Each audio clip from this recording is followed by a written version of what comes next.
Colonial theft, Britain's looting of African cultural heritage. They sit behind glass, locked in silence, ancient bronzes, carved ivories, sacred masks, stunning works of art that once held power and meaning in the villages and palaces of Africa. Today, they are trophies in the museums of Europe. But how did they get there?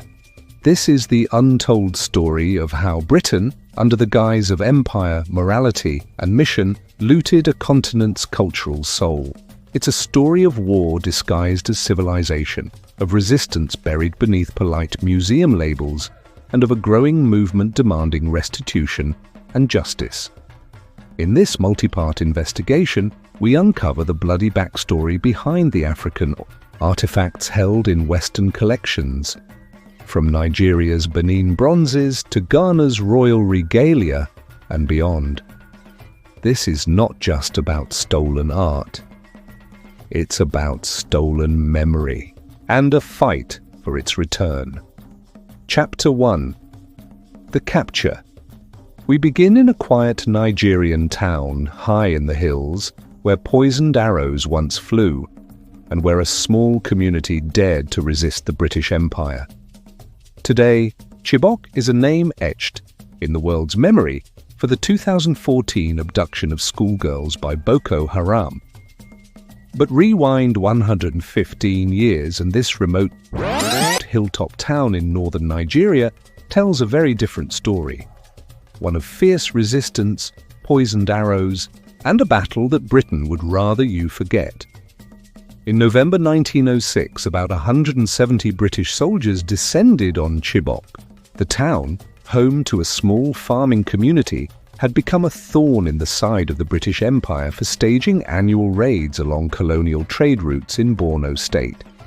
The Empire called it a punitive expedition, but in truth, it was an invasion. For 11 days, the townsmen fought back with everything they had. Armed with bows, spears, and poisoned arrows, they launched a guerrilla-style defense from the surrounding hills.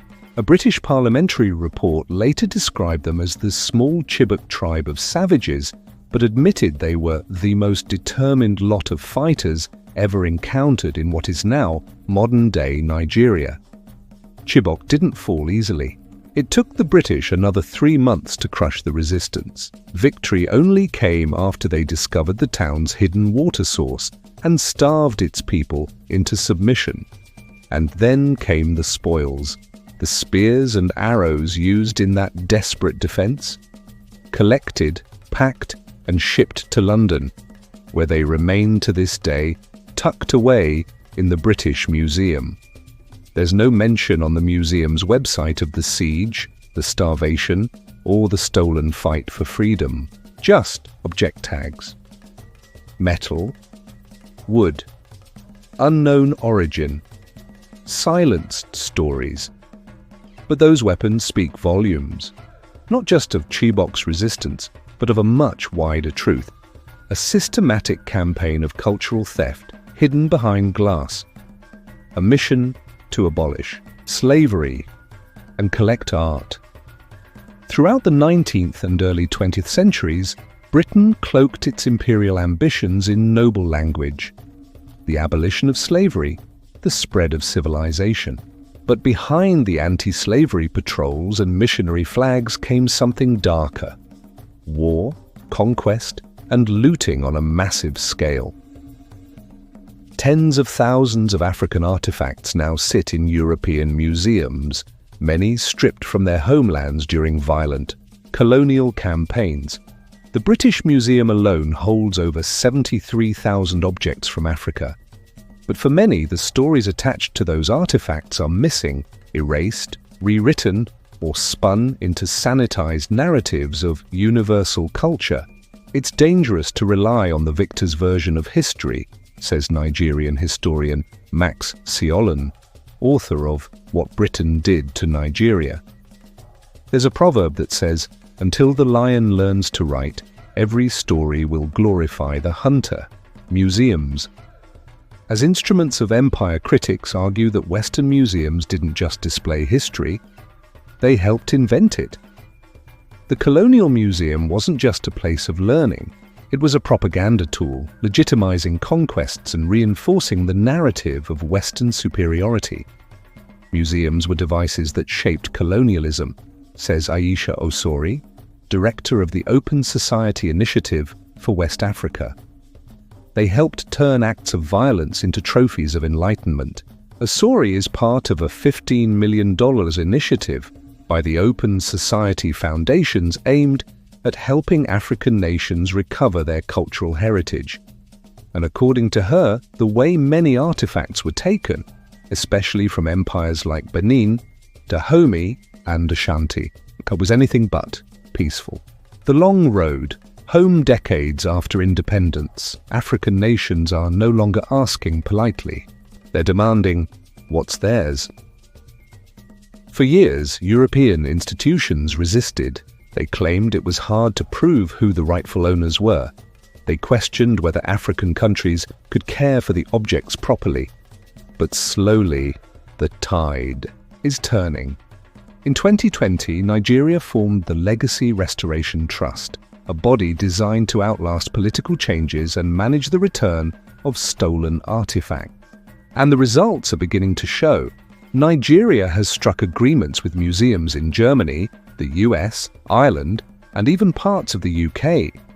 In one breakthrough deal, New York's Metropolitan Museum of Art agreed to return 3 prized pieces: 2 16th century Benin bronze plaques and a 14th century Ife head, each one a silent witness to a story of conquest. But then there's Britain.